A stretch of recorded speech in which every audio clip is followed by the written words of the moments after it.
सर्वांना नमस्कार। आज आपण स्वामी दत्तावधूत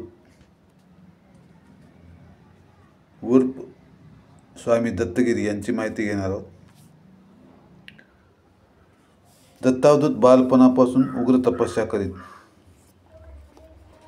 हिमालयात ही तपस्या त्यांनी केली आहे। संपूर्ण देश पायी प्रवास करतात ते। कृष्णा, नर्मदा व तुंगभद्रा या नद्यांची त्यांनी प्रदक्षिणा केलेली आहे। अनेक दिव्य अनुभव त्यांना आले। त्यांचा जन्म 24 सप्टेंबर 1953 रत्नागिरी, महाराष्ट्र येथे झालेला आहे।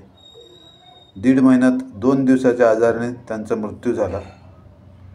त्यांच्या अंत्यविधीची तयारी करण्यात आली, पण इतक्यात तेथे एक साधू प्रकट झाले व त्यांनी श्री स्वामीजींना जिवंत केले।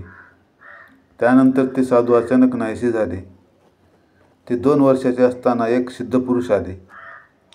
त्यांच्याकडे मातीचे भांडे होते। ते त्यातून विशिष्ट प्रकारचे पदार्थ काढून स्वामीजींच्या भावंडांना त्यांना देत। त्यांनी सांगितले की हा मुलगा हिमालयातील एक खूप मोठा योगी आहे। तो स्वतःची प्रसिद्धी न करता लाखो लोकांचा उद्धार करेल। 2 वर्षाचे असताना ते दिगंबरा असे नामस्मरण करतात। ते 5-6 वर्षाचे असताना एक सत्पुरुष येऊन त्यांना चांदीची दत्तमूर्ती भेट देतात। 2 तास दत्ताचा जप करण्यास त्यांना त्या सत्पुरुषाने सांगितले आणि स्वामीजींनी हे प्रत्यक्ष आचरणात आणले। ते जवळपास नक्की 2 तास बसतात ते जपाला, त्याच्यापेक्षाही जास्तच करतात जप ते। लोकांना सांगितले की हा मुलगा सिद्धपुरुष आहे, लोकांचे प्रश्न सोडवेल, लोकांची दुःखे व व्याधी दूर करेल। त्यांनी वयाच्या 12व्या वर्षी घर सोडले। त्यांनी हिमालयापासून निलगिरी पर्वतापर्यंत व माउंट आबू गिरनारपासून नीलांचल पर्वतापर्यंत विविध ठिकाणी साधना तपस्या केल्या आहेत। ते सकाळी 7 ते रात्री 11 पर्यंत लोकांच्या समस्याचे निवारण करीत असतात।